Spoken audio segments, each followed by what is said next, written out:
Magandang hapon sa inyong lahat! Gusto nyo na ba na ma-impeach ang magnanakaw? Susuporta kami ngayon, araw na to, hanggang sa dulo na ma-impeach natin ang magnanakaw! Papayag ba kayo? Mula dito, papayag ba kayo na ninanakawan ang pera ng taong bayan? Siyempre hindi. Ayaw natin nun. Ayaw natin sa taong magnanakaw! Ayun pa lang, kinakatok ko na ang opisina nitong OVP. Bakit? Kasi umpisa pa lang to at alam ko patikim pa lang natin ang araw na ito. Bakit nga ba tayo nagkakaisa? Bago ko itaas ang kamay ko, nais kong batiin ang lahat ng mga kapatid nating loyalista.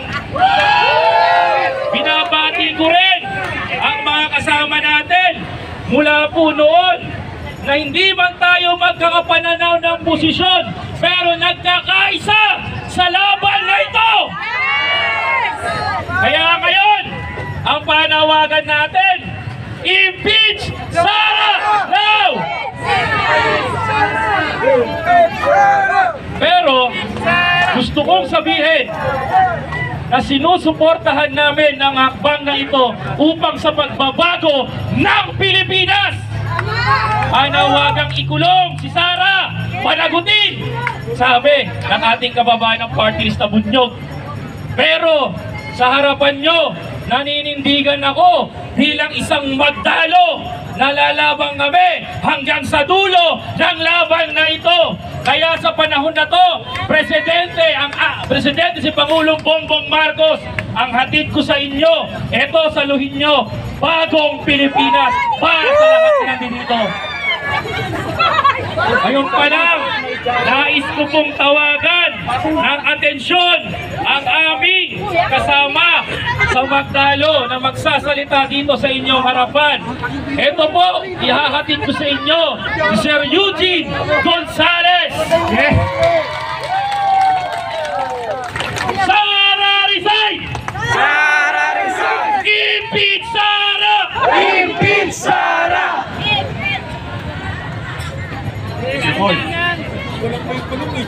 Magandang hapon po sa inyo lahat. Thank you po sa mga organizers ng Bunyog. Maraming salamat sa pagkakataon binigay nyo. Kami sa Magdalo, natutuwa kami. Kasi nakikita namin na marami pa palang lumalaban. Ang Magdalo, lagi kayong pinaglalaban. At nakikita namin na minsan tinatanong namin, tama ba? Ako, isa ako sa mga signatories ng impeachment. Complainant ako. Ang laging tanong ko, tama ba na mag-complain kami? Tama ba? Kayo ba ay nagre-reklamo laban sa Vice Presidente? Yun ang pinanghahawakan. Kaya kami nagpunta doon sa Kongreso para mag-file ng impeachment complaint. Para maumpisa na, tama na, hindi kapayapaan ang hinihingi natin. Sila, kapayapaan daw, pero pag walang pananagutan, walang kapayapaan. Handaan yan, pinagbigyan na natin siya. Tama ba? Nagtiis na tayo, di ba? Pinabayaan na. Ginawa na natin siyang Vice Presidente. Tama ba yun? Ginawa na siyang DepEd Secretary. O anong ginawa niya? Kaninong pera ang ninakaw niya? Sa gobyerno ba o sa taong bayan? Taong bayan! Sa taong bayan ba? Kaninong pera ba yun? Sa gobyerno o sa inyo?